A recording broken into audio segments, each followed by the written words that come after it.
Good morning, my Elm Street friends and family and people everywhere. It's Miss Jo coming at you from Charlottetown, Prince Edward Island.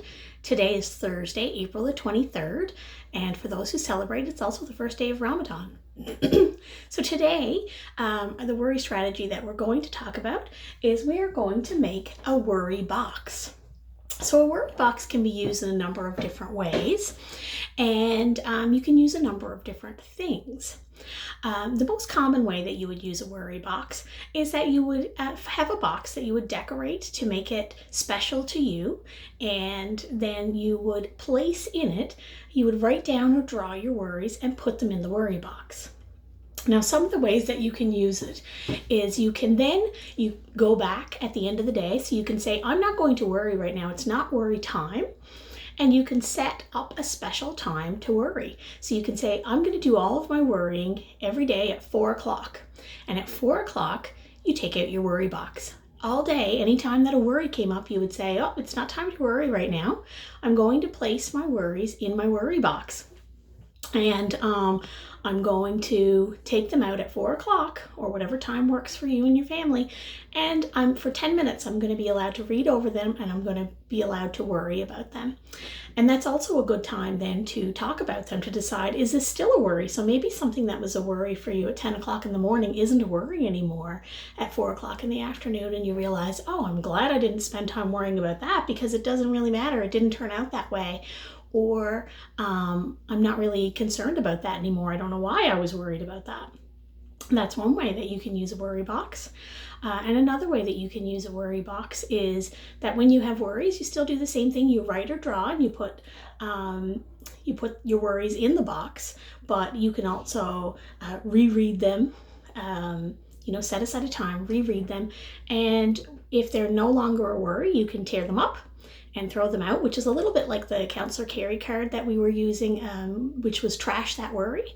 So you can throw it out, but if it's still a worry, you can put it back in there to look at it another time and see if you're still worried about it the next time that you go back to look at your box. So that's how you use your worry box. But what about making your worry box? Well, some people might just choose to buy a box, something like this at the dollar store, and you can put your name on it, or you can decorate it up. Some people might like to use stickers, or you might want to use pipe cleaners. You might want to use some construction paper or color it or paint it. Anything that makes it personalized to you. This is kind of just a ready-made one. Another thing you can do with a worry box too is you can put a few small tools in there. Something like this Tangle fidget tool that I think you can get them at the dollar store right now. Not that you're running out to the dollar store to buy things like this because they're not essential, but if one of your family members happen to be going for some essential items, they could also pick up something like this if you don't have it. If you have some pipe cleaner, those are also really good for twisting and tangling. And while you're having any worry thoughts, if you can use this in a similar way, just twist and tangle. And you can also use them pipe cleaners can also be used to help decorate your worry box. So if you don't have something like this, or you can't take a trip to the dollar store like right now, that's okay. You can use other things. You can use an empty shoe box. You could use, I'm going to try an empty tissue box. So an empty tissue box is perfect. What I like to do with it is I don't really care for the plastic. So for an empty tissue box, I would cut out the plastic or tear it out and get rid of it because I kind of find it to be in the way. And it's okay to use it like this. I kind of like this tissue box. I think it's pretty.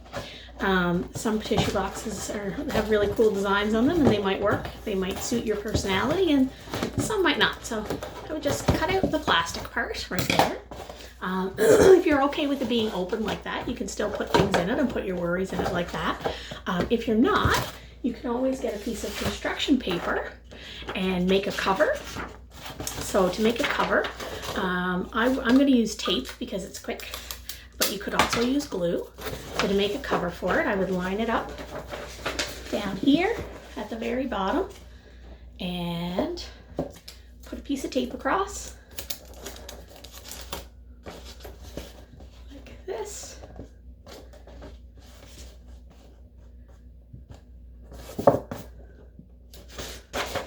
put a couple of pieces across the bottom there to make it stay really nicely. And then bend a piece of cardboard, piece of construction paper like this, and bend it on the edges.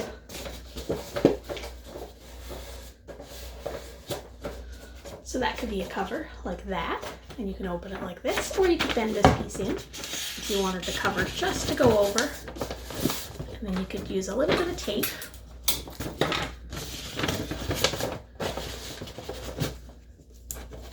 Just on the back right here to hold it in place.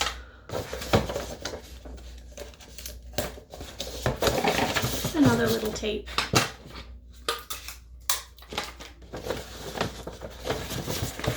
Here.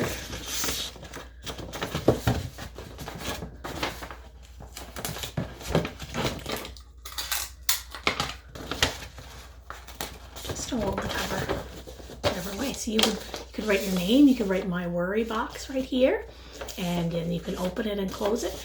If you wanted to fold this in such a way that it made a little lip, that would be okay. You can use a little tiny piece of sticky tack or something if you like to hold it down, or some little Velcro dots if you have them to help hold it down. So you can cover the whole box. You could use crayons to cover the box. You could use some markers to cover the box. Another little thing that might look familiar if you've been in my office before and you've ever had any worry troubles are these little stretchy things that come from the dollar store. These are really great. I talk about the dollar store a lot. These are stretchy bunnies. Easter was recently, so this was really, and these are great for just stretching when you're thinking about worries and that sort of thing. So you could keep one of those in your worry box. So you would use little pieces of paper. So your worry box can be decorated any way you like, and you all have great imagination, so I'm sure that you would come up with lots of great ways. So let's say that one of my worries is, I am worried my video today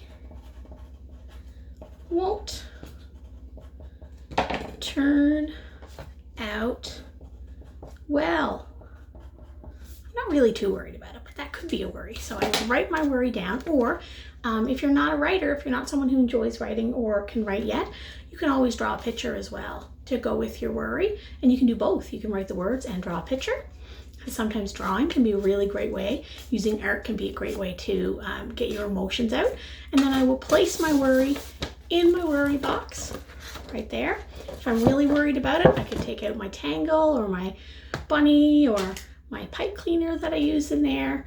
And when it's time to think about it, I can pull at my bunny and stretch, and that can be helpful. So that's something that can go in your worry box. So you can put anything you like in there that has to do with your worries. And then when you go back and revisit it, maybe it won't seem like such a big deal, but it'll also help you remember so that you can talk to a safe adult in your family or someone who lives with you right now about what your worry is. So that's how to use a worry box. And I think they're lots of fun, and there's not too many things about worry that gets to be fun. So it's nice to be able to have a little craft to go with it. All right, my friends, thank you for spending so much time with me today. And I hope that you're having a lovely Thursday, and I will see you tomorrow. Take care.